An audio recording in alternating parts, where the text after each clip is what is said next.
So let me start this all, guys. The question is, a ball is thrown from the ground at an angle theta with the horizontal and with an initial speed u0.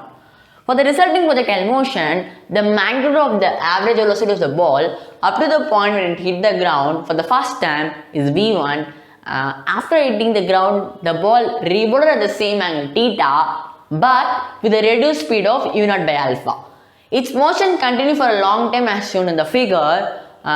If the magnitude of the average velocity of the ball for the entire duration of motion is 0.8 v1 and find out the value of alpha. So people, in this question is given that there is some figure, but actually you don't need any figure here because this is not a sort of question in which you need a figure to infer something and then only you can solve. It is not the situation like that. So here you can just find out the parameters or just use the parameters, interpret the question, then you can itself imagine the situation and therefore you can draw the figure. And that is something I want you guys to do, because sometimes what actually people do is they will read the question well, but sometimes I don't know what happens, they draw the figure in a wrong manner or they draw the situation or imagine a situation in a wrong manner which influences them to find out a wrong answer. But that is something you guys should avoid. Therefore, I want you guys, everyone to understand that just interpret the question well and then use the situation and draw the figure. And that is what we are going to do in this question. So people, what is given first is a ball is thrown from the ground at an angle theta with the horizontal. So let me draw a horizontal path or a plane. Okay. So let me say this is the plane or the horizontal path in which this projectile motion is happening. So now let me say this is the initial point. From this point a ball is thrown. A ball is thrown and it reaches like this. Let me say like that. And now the ball is thrown from the ground at an angle theta such a way that its initial velocity is u0. It is given in the question. Correct or not? And the initial velocity of u0. And now for this resulting projectile motion, that means this is one particular projectile motion, the magnitude of the average velocity of the ball up to the point when it hit the ground for the first time. This is the particular constraint of the motion for which it hits the ground for the first time. Correct now? So for this motion, the average velocity is defined as v1. So that means for this particular path. Okay. So we know that the horizontal distance is r. That is your range. Correct or not? So very simple. For the first projectile, the horizontal distance, that is something but your r, is something but your range is defined as the horizontal distance for the first projectile, and the average velocity for which range is r is r1 is v1. Okay. So let me define the range for the first projectile is r1. So this is something happens now. And now, after hitting the ground, the ball rebounded at the same angle theta. That means it hits the ground and again it forms a projectile such a way that the angle of projection is theta, same theta, but its initial velocity becomes u0 by alpha. Correct or not? That is something given in the question now. So u0 by alpha. Okay. And this particular motion continues for a long time. So whenever they say long time, just you can say that it continues for an infinite number of times. Okay, very simple. And now here the range for the second projectile can be defined as r2. It's very simple, people. r1, r2, r3, same way it's just continues for a long time, or we can say infinite number of times. Use a simple concept with logic to solve this kind of questions. This is what we can say about the situation that is happening in this particular question. So actually, for the first time it hits the ground, the angle of projection is theta, initial velocity u0, therefore the range can be defined as r1 for the first projectile, and average velocity is given as v1 in the question itself. But this r1, r2 and r3, we are introducing a new variable known as range, because actually there are different varieties of range, or you can say different ranges for each and every projectile from initial to final state. Therefore, I can differentiate each and every range. That is why I am representing this R1, R2, R3 and keep on going and keep on moving. Okay, so very simple. And now we are supposed to find the average velocity. You may ask me one thing. Already is given average velocity nothing but v1. Now why we need to find average velocity? People try to understand one thing. Average velocity for the first projectile is given as v1. But let me find the average velocity for the first projectile in terms of your sin theta or cos theta or any trigonometry ratio. Because that is important. Then only I can put that particular expression as v1 and then I can solve it out. I hope that makes you people clear.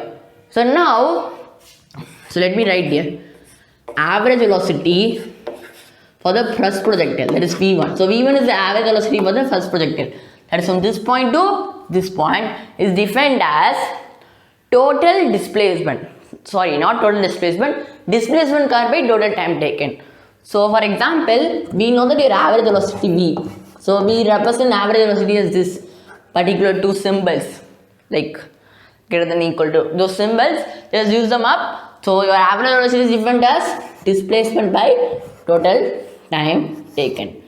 So actually here also there is some logic or something you guys need to be very thorough in it or make a note of it. Nothing but whenever someone asks average velocity, don't say it as same like average speed. That is nothing but total displacement by total time taken. Because already displacement is defined as from initial state to the final state. That is just nothing but a total displacement. So therefore you don't need to include this total for the displacement. So therefore you can say your average velocity as a displacement by total time taken. Because time taken, it will not be, because time taken is not different from initial to final state. For example, if I am moving from here to here and here to here, each time taken should be added up. But the displacement will be same for every object that is traveling from this point to this point, because it depends upon only your initial and final state. Okay, that is an important point I want you guys to take up in your mind. So now your average velocity is defined as sum of all the displacement covered, that is horizontal displacement, divided by sum of all the time taken by each and every projectile.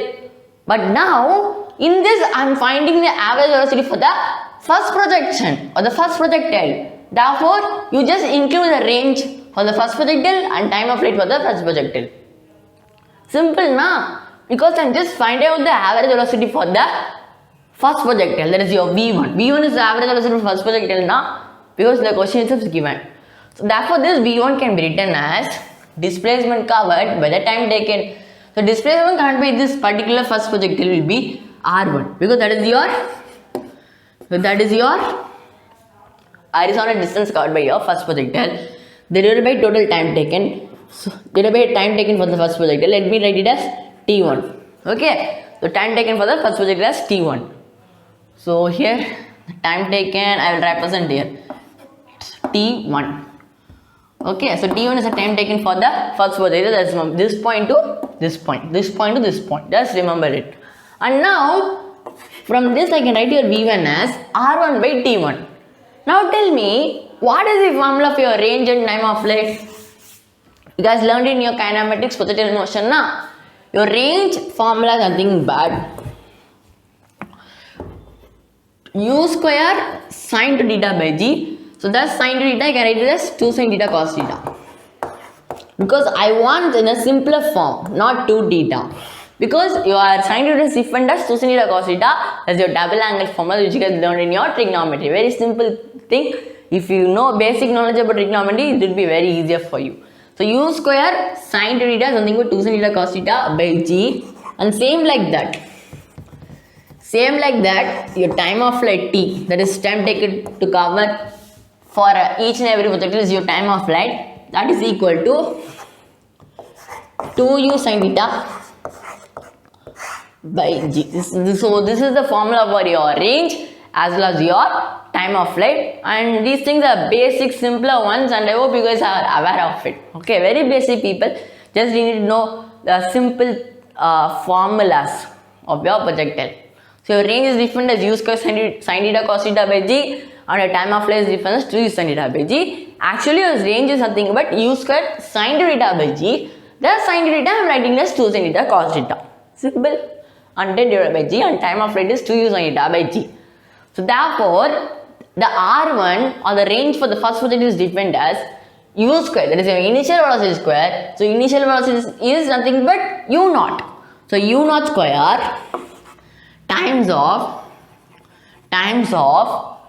2 sin theta cos theta.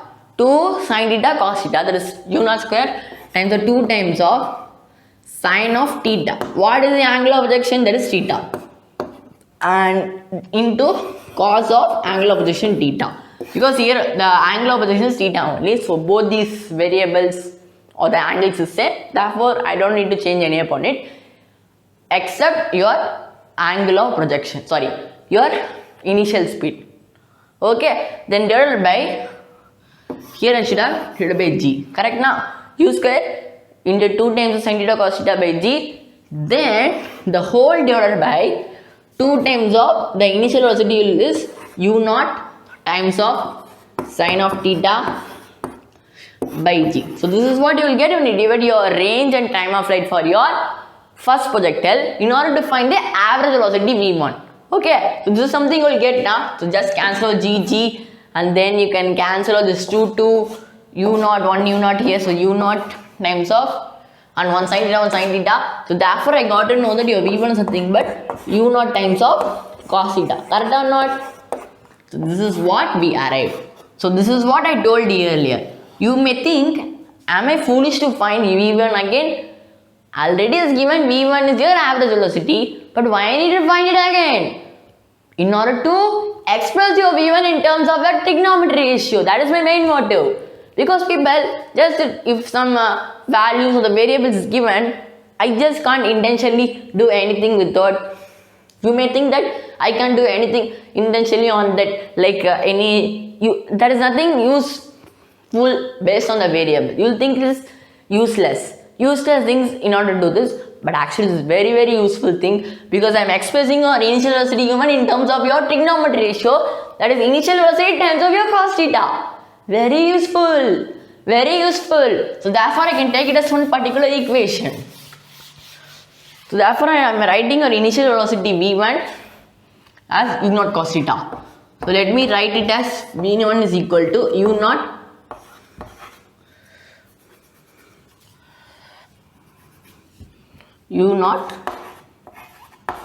cos theta. Okay, so this is what I got at first, and now I think the question is gonna be easy for sure. Okay, so just listen to me. I got to know that your the average velocity for the first projectile is u naught times of cos theta. So this is your average velocity for the first projectile or the first constrained motion. But let me find the average velocity for the entire motion, because that is something is given as 0.2 v1. You may ask me one thing, hey man, you are finding v1 as u naught cos theta, but what is the usefulness? What is the usefulness? Because the question is that the magnitude of average velocity of the ball for the entire duration is given as 0.8 times of v1. So it is given in terms of v1. Therefore, it clicks in your mind that v1 is gonna use somewhere. That is why you need to step up everywhere. Just go on up each and every step. If you done one thing, just go up on next step, because each and every step are gonna influence every step for the final answer. Okay. So I want you guys to understand this. So that is what you need to do. Therefore, I got to know that v1 is u naught times of cos theta, and now let me find the average velocity for the entire motion. Average velocity for the entire motion. So average velocity for the entire motion will be displacement covered for the entire motion will be time of flight for each and every projectile. Sum of time of flight for each and every projectile.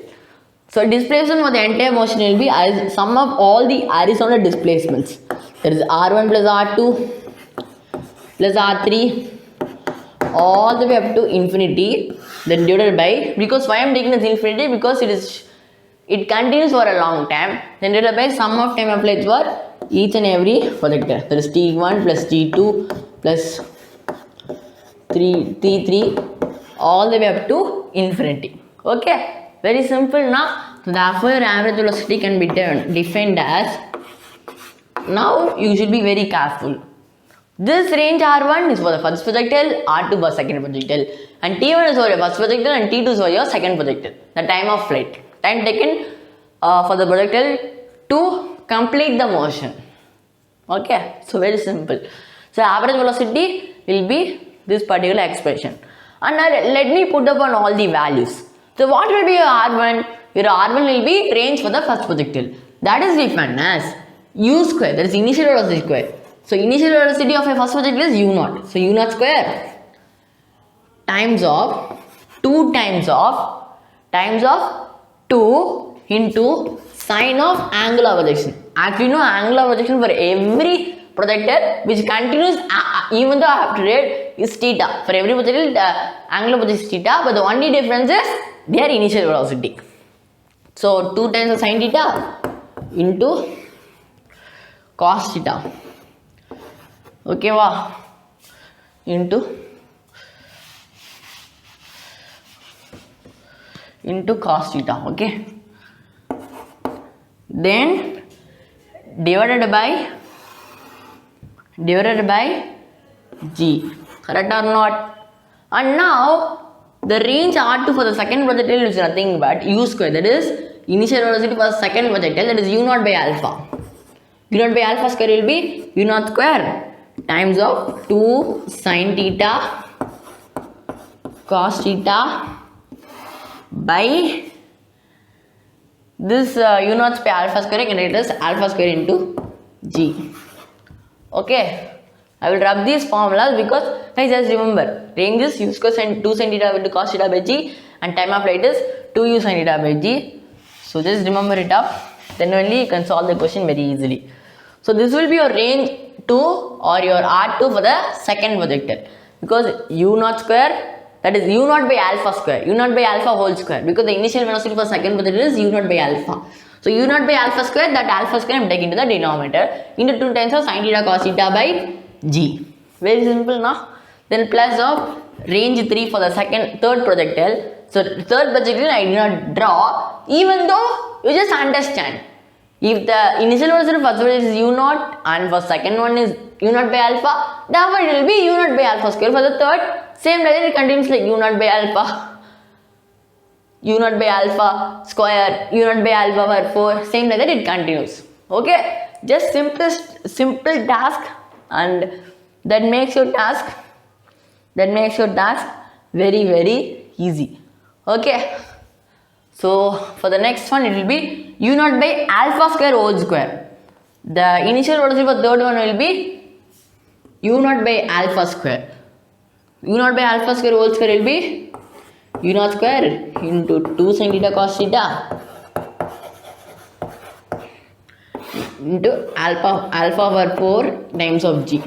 Then divided by, and it continues, okay, all the way to infinity. Correct or not? Guys, it's a very lengthy one. It seems very lengthy one because it's taking lots of time. Then about sum of time of flights for all the projectiles. So time of flight for the first one will be 2 times of initial velocity is U0 sin theta by G. Then time of flight for second one will be 2 times of your initial velocity for second projectile will be 2 times of U0 into sin theta by alpha G. Just I'm taking that alpha to the denominator. Very simple now. U0 by alpha I'm having U0 by alpha times of G. Then plus of 2 times of U0 by alpha square. Because U0 by alpha square, same like that it continues. So then plus of 2 times of U0 times of sin theta by alpha square into G. Correct or not? Then all the way up to infinity. So this is something I learned both numerator and denominator. If you complete this step successfully, you're almost done. You're almost done because the question is very easy now. Okay. So just I found out the value of range R1, R2, R3 by using the formula, and range T1, T2, T3 by using the formula of time of flight. And now just add upon all those values and divide. You will finally arrive the average velocity for the entire motion. So the average velocity will be defined as, now what you will do is take 2 sin theta by g common in both numerator and denominator. In both numerator and denominator, take 2 sin theta by g common. So when take 2 sin theta by g common in the in your numerator, I will get it as u naught square times of cos theta. Correct? Then plus of u naught square times of cos theta by alpha square. Correct done? And same like that in continuous. Okay. And for the denominator, I will wrap these things also, because the figure is not important now. And for third projectile, it will be like u naught square times of cos theta by alpha power 4. Same like that it continues for infinite number of times. Correct? And now I rub the numerator now. So now what is left out? That is your denominator is left out. Okay. So this is something is your denominator. So 2u sin theta by g, take your 2 sin theta by g common in the denominator also. Then times of you will have u naught plus u naught by alpha plus u naught by alpha square, and it will be same like that going on up to infinity. Correct or not? So this is something will be left when you take your 2 sin theta by g common on both numerator and denominator of your initial expression. So I can cancel these two expressions, and now therefore the question is done. The question is done. Very, very easy now. So what you're gonna do is, in the numerator, listen carefully people, in the numerator, take your u naught cos theta common, because these expressions are left out. So u naught cos theta common, I will get it as u naught cos theta common, I will get it as u naught plus u naught by alpha square. Okay, I can take u naught square cos theta common itself. Okay, sorry, u naught cos theta. So this is what you will be left out now. Alpha power 4. Okay, correct only. Sorry, I did a mistake.